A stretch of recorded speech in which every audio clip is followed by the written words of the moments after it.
I wanted to play. I wanted to prove to Sure. myself I belong with the best players in the world. And as I said, at that time, nobody cared whether I was Filipino or not. It Right. didn't happen until 20, 30 years later, when the game is now globalized and the NBA's all over the world, playing in all these different countries. They've been to the Philippines. NBA's logo is all over the world. Now it was important to find out, well, a Filipino played Yeah. in the NBA. And then you get into the other parts of, is he really Filipino? Because he's Filipino-American. He's Right. not a natural born Filipino. Sure. And my answer to that always, who What's cares? that? Who cares, right? Who cares? You know And what? it's funny you say that. I was having this conversation. The fact that my mother is Filipino and that I proudly talk about my heritage, I think Filipinos are proud of that, because Yes. I have stood up and been outspoken about how good we are as a people, and Absolutely. the heart of a Filipino, what drives us, the family of a Filipino, what drives us. Absolutely. How you can't stop us when we want something, and when we have the desire and the passion inside of the heart of a Filipino, we'll go get it done. So I don't get frustrated with that conversation. I just think we should be proud of any Filipino, whether it's Filipino-American, Right. natural born. Man, let's just be proud of one of our own. Absolutely. Absolutely. And this is what the platform is all about, is being proud Filipinos, giving that exposure, not only athletes, but coaches like yourself. I know your brother, Coach Cris Townsend. Yeah. He's definitely an idol. Many years, obviously, I know he was at USC and now he's at Kansas. Was that upbringing, was he a bit jealous knowing that you went to the NBA and he didn't? Or my brother, I love my brother. My brother is one of the best coaches in the world, and he just had his opportunity a little bit later. Right. And what people don't understand about my brother, I know it was hard for my brother. It was hard for my brother to be in my shadow, and I got that. And it wasn't until my brother went to play for a guy named Gene Katie. I told you we got great coaches. Right. We understand the game because of the minds we play for. I mean, John Wooden, Jack Ramsey. I played for Ramsey at Portland. Yes. Fast break, secondary offense, master. So, Curtis played for Gene Katie at Western Kentucky. Western Kentucky, yep. Well, back then, Kentucky didn't care about UCLA. We were always battling each other. Who was going to be the one? So my brother got his reputation when he left the West Coast. Right. Now he had his own reputation, and he Sure. had a great career at Western Kentucky with Gene Katie. His assistant coach was Clem Haskins.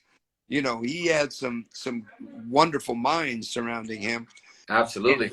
And growing up, even though he grew up, with great minds around him, my brother was a sponge. My brother asked a lot of questions, and he's made the right coaching moves at Cal, Absolutely, at Michigan, at USC, Miami. He was in Miami a year to get to Kansas, and now he's regarded as one of the greatest coaches, that Kansas has had besides Bill Self as an assistant. He got more one and dones in the history of NCAA basketball. Right. My brother and I were actually tied. I think Kansas beat us last year, but we were both tied and associated with the most consecutive conference wins. Oh, wow. In a season at 14. I think they beat us last year. His is 15 now, I think. They won the conference last year, which broke UCLA's record. So, my brother has really done well for himself. Absolutely. I know I don't want to disregard or disrespect your question about life after basketball. Yeah. So I want to touch on that. I got a chance to play for almost 14 years. After the NBA, I went over to Europe, played over in Italy, Spain. I played in Brazil a little bit. I played really with the Brazilian national team. Right. And took tours around the United States. And then I played, we had a whole bunch of Olympians. We played in the World Cup together. You were allowed 2 Americans. So I toured the world, 45 countries. Played in Rome, Italy for 2 years. One of the top 3 teams in Italy. Averaged about 25 points a game in Italy. We used to average about 14,000 fans per game, and Right. 20,000 during the European Cups. So wonderful experience. I'm very grateful. Getting out of basketball was very tough because I saw myself either getting an NBA job or a major college job just because Sure. of my mind thing. And ended up being a single father with custody of 2 girls. Never had that opportunity. So, when I asked God, okay, how am I going to navigate this Right. when it's in my heart to coach? Lord, how are you going to help me navigate those waters when my heart is so into basketball, but I have 2 beautiful souls that I got to take care of that are with me 24/7. Right. And Lord brought me 65 children, said, work with these 65. And the 65 turned into 400, and the 400 turned into 1,200 per league, and the 1,200 per league turned into 4,800 a Wow. year. And later, after 23,000 children being served in basketball, That's amazing. I felt I figured out what God wanted me to really do. And it was never about basketball. It was about what Coach Wooden did for people's lives, to make Absolutely. their lives bigger and better, to help them get to their dreams, to help them on their journey to greatness. Absolutely. Be a part of that. So I did that. That's how I got my fill in. I'd love to get a job. I keep talking to my brother, but I'm also 65 years old. I know. So I don't know if anybody. And the other thing I always laugh when I tell them, I said, hey, no young coach at 40 gonna hire me because the way my mind is, the way I love this game, and the way I teach it. Right. Hey, if this guy's not having a good year, that AD is gonna look right down and say, man, that's our guy. That guy. Coach, you can always join us with fil-am Nation when we go on tour. So I said, hey, they're not gonna give me a college job. So I've been very grateful. Started a special needs school. That's Besides going to awesome. basketball here, serviced about 10,000 special needs children. I had children who were, see, and this is the work I think God took me outside of basketball because He Right. had me work with children who were expelled from public school, from juvenile hall, ranch. Had me for about 12 years. I ran a school for these children to give them hope, get them to graduate. So my life's been full, Coach, And as much as I still train, I only train really high players. And right now, it's not that I don't want to train anybody, but I want, what I really seek out when I train? Man, I want the players who are hungry like me, Absolutely. hungry to go do the impossible. Right. Get that D1, D2 scholarship. Get to that overseas contract. Get to the NBA, whether it's through a combine or an MBA. I taught Brandon Clark, while he was at San Jose State. He told me Sure. he's going to go to Gonzaga, and now one of my players is making it big in the NBA. There's no amount of money that you can ever receive that takes the place of the joy to see the connection you have with the player and to go see him do the impossible. There's a Absolutely. lot of money you can get for that. And I I'm can relate, Coach. I can definitely I'm relate to sure what. that's exactly. I'm sure Coach. Yeah. Now, Coach, have you been to the Philippines? And if Yes. so, how many times have you been? And have you tried doing camps out there, or I have. wanted to be So involved? let me tell you. It's so funny you ask. I have family on Banawe Street in Okay. Quezon City. Out of row. I have Yes. family that live on that street. So I've been out there about 4 or 5 times. First time I went to the Philippines, President Ramos Ramos. Yes. brought me out there. I thought it was President Ramos. Yeah, his wife. She had like millions of shoes. I remember Yeah. going and having dinner at their house, and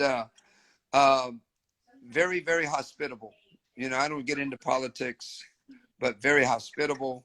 wonderful, gave me a wonderful chance to see my heritage, took me to Taal, uh, looked at that time it was Araneta. Yeah, Araneta. Yep. Yep. That was the big Coliseum at that time. That was before they built the new one. I went back another time. Well, that was the time when I met Jaworski, Yes. Mon Fernandez, Atoiko. I mean, these were the big names Yes. of the people I met when I went back there. Um, then I went back again, and they built a new arena. Moa. Cuneta, Cuneta. Yeah. Sharon Cuneta No, was that's the actress. the actress, but was Yeah. it a Cuneta? Yeah, Cuneta. The Cuneta Yeah, Astrodome. yes. That I went back there, and then I met Patrimonio, Yes. uh, Barrimientos. Yep. That was that era. So I went back there for that. Now the NBA Asia is talking about putting together a tour to bring me back there. We were going to do 2 camps in Manila, one in Cebu, Baguio, and then Batangas City That'd be great. to the hometown. So that's on the list. You know, who knows when that's going to happen now with Right. COVID. I know it will happen. I think it's time. It's all about God's timing. But I'm Absolutely. talking about having it underwritten by Tandaway Rum, talking to them about it, and I want to bring Steph with me. So, you know, he's a good friend, and he loves the Philippines. He loves the people. So we want to do something together, and we want Coach. to play some golf back there, man. Absolutely. Now, Coach, I know there's a lot of viewers out there, parents watching, kids watching. What advice would you give in regards to inspiring them to make the NBA or even the collegiate level? I know with your experience, I'm pretty sure you have some great advice on what the steps would be for them to take. What would that advice be for them, for these parents and kids? I think the most important thing is, you know, everything is predicated upon AAU basketball. I'm all for it, but the problem is you're going to have a better opportunity unless you're one of the top 100 players in the United States. Right. You're going to have a better opportunity to play if you learn how to play simple. Simplicity in your game You're is talking my language, Coach. simplicity. What is simplicity, Coach? Simplicity is real simple. One dribble moves. Learn to play in the 3-foot area, creating space in a 3-foot area. Sure. Learn how to use other people with 2-man game, back picks, down screens, high post cuts. Learn how to use and get space using other people. Learn how to give big men mismatches by setting a good back pick. Learn how to get big men jumpers with you being the screen instead of them being the screen. Sure. But Yep. get knowledge. You want to make it, get knowledge. Knowledge is a great equalizer. Sure. If you want to train with somebody, man, train with somebody who's got a mind that sees the book differently than other people. I don't pat myself on the back. I just know I get players that come out of the woodwork to see me because I teach them to read the book, Coach. Yes.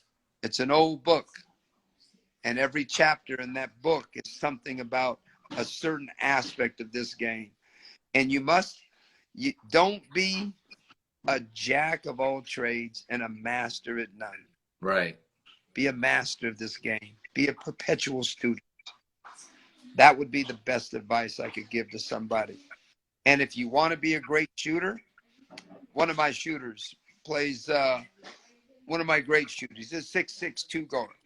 When I first met him as a sophomore, this is so funny. As a sophomore, his name is Alex Sokol.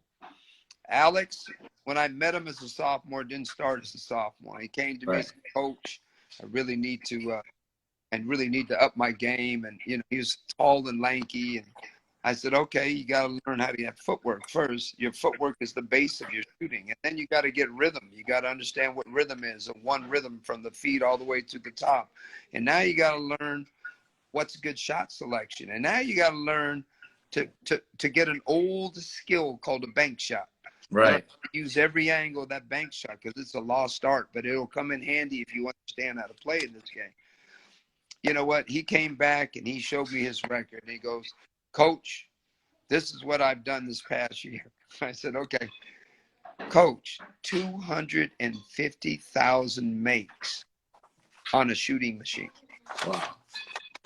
Second leading scorer his junior year during preseason, averaging 29 a game in the state. The only other player was a 7'1" kid up in Northern California, while he was playing. And do you know, Coach, he didn't do this in front of me. He did this on his own. Right. So you want to become great at something, then learn it. First, watch it. Let somebody demonstrate proper. Learn it. Work on it. And then, Coach, it's simple. Repetition. Repetition. Repetition. Repetition. And what else, Coach? Go every day. Repetition. Yep. Keep doing it. That's and you're going to become a master at it. And, the players that I teach, they give themselves to this game. Right. And that's a hard thing because a lot of other kids, there's a lot of stuff out there, that gets kids. But the young players who really want it, they're going to live in that gym. Absolutely. They're going to understand what true passion is for this. Absolutely. Coach, I know you've been around the game for a very long time. What's your thoughts in regards to now how the Filipino community is really starting to show signs that, we can compete at a collegiate level and also a possibility now more in the NBA? Is that something that you see more in the future? Well, I think that the kids coming up, you got a lot of Filipino/Filipino-American children, and Yes. who are now young men. They started as children, Kai Soto, one of Jason Green. You got a lot of athletic ability, Right, that is coming. My biggest thing, I spoke to 3 Filipinos players from Philippines. It was Parks. yeah. Bobby Ray Parks. Bobby Ray. I talked to Kiefer Ravina. Yeah, Kiba Ravina. Yes. And Kobe Paras. Kobe Paras. Yep. And you know what I told each of them? All of them could play in the NBA, but I said one thing you got to do is, and I tell all these young players, you want to get to the NBA, get over here and get in a major college. Right. Like he had. Yep. Come from the Philippines and get over here in a major program. And then have Kansas, Kentucky, just a major D1 program. The way America is now with television and telecast, you're on every weekend. Yeah, there is. I mean, we are covered better than we ever have in the history of basketball. Absolutely. You will get seen if you can play. And you will pick up and you will have every opportunity to follow your dream. But Absolutely. you challenge yourself and step out of your comfort zone. I always quote Coach Wooden, but this is my quote, Coach. Get comfortable with the uncomfortable because that's where greatness lies. Right. Get comfortable with the uncomfortable because that's where greatness lies. You got to step out. You got to challenge yourself. You got to play against the best players. And, one thing I want to let young people know. When I went to UCLA, do you know what Coach Wooden's first words when he came to my house? What's that? Raymond, we run a program today, and you know who we are. We're one of the highest ranked, academic institutions, and we've won 9 in the last 11 years. We won NCAA championships. So we run our program on integrity, and I want to let you know not my number 1 pick. Those are the first words he said to me. Wow. You're not my number 1. Can you imagine walking into one of these young houses in this day and age and say, you're not my number 1 pick? Right. Kids would, man, get out of here. Don't let the door hit you on the way. Right. And you know what he asked me? He was very wise. He said, are you okay? I said, yeah, Coach. But then, me being cocky, I said, well, Coach, who's your number 1? Yeah. He said, oh, this kid named Mark Wolfmeyer from L.A. Right. Raymond, Mark Wolfmeyer, he's averaging 39 points. And you have to remember, Coach, 39 points a game, no 3-point. Yeah. Dude could fill it up, right? He goes, you're only averaging 29. I think with both of you, we could have, two of the best guards in the nation. Right. Laughed and I said, okay, coach, and then he goes, and mind you, and then he paused and he says, I'm bringing in 14 other All-Americans during your 4-year tenure. Are you okay? Yeah. Yes, sir. Bring it. And that's the motor. That's the Philippine motor. Okay, bring him in. Absolutely. Go. Coach, I can't thank you enough tonight. I know you had a busy day today. It means a lot in the world, just you joining us, because now that we're really trying to expose more athletes and more coaches like yourself and really building the movement of proud Filipinos out there. I thank you for being part of the movement and really making a difference in your community. And I can't thank you enough for that. I want to do something in your community. I want to be invited to one of your big camps. Absolutely. And let me teach what I teach. Hey, the door is open for you. The door is open for you. Well, you let me know when it's happening and I'll be there. Absolutely, Coach. I thank you. You know what? I know you messaged me about your kids asking for some shirts. I'm going to make sure you get those shirts for your my daughters. Grandkids, they looked on your site. They like that black logo, that black T-shirt. Yeah. I want the Papa. Can we get the black T-shirts? You got it. Just send me the size. I got you, Coach. And I tell you what, we'll all take pictures in those shirts and put them there. I'm not a big IG guy, so I'm glad I got through this. But we'll put it on the Absolutely. We'll put it on the IG account. I know your brother. He was super happy to wear the shirt. Yes. My daughter took mine that you sent me, so I need a black one. I got you. I'm looking forward to having your brother on our chat. So thank you, Coach, for your time tonight. I really do appreciate it. And when I'm up in the Bay, I'll definitely give you a call and definitely come on over, stay at my house, and we'll talk a little bit of basketball. Hey, it sounds good to me. Thanks, Coach. Coach, thank you so much for your time. Maraming salamat. Walang anuman. Get out of here. You sounded fantastic. All right, guys, that was Coach Raymond Townsend. Definitely a great time with him. Got to know his whole history and his whole background. Super excited, with just the information he was able to share. I'm looking forward to having his brother, Coach Cris Townsend at Kansas. And we have another special week next week with more information on, just what basketball has done for Filipinos, especially here in the U.S., and what we're going to do with building the competitive side. For any females out there, I know Coach Pat Aquino is joined us. Definitely DM us your information if you're interested of joining the Gilas Filipinas, as well as the Gilas men's side as well. So thank you for your time and joining us. Really do appreciate supporting the movement of proud Filipinos. We look forward to seeing you next week with another special guest. Everyone's special. Everyone's special. So for all those past guests that's been part of this movement, I thank you. Thank you for your time to be able to share your story. Maybe we can even have Coach Pat Aquino to be part of the whole interview talk and get to know who he is, as well as the Gilas national coach, as well as NU head coach, women's, that is. So looking forward to that. And thank you again. I can't say thank you enough. From the bottom of my heart, I much love to everybody, and we'll see you next week. All right. Thank you.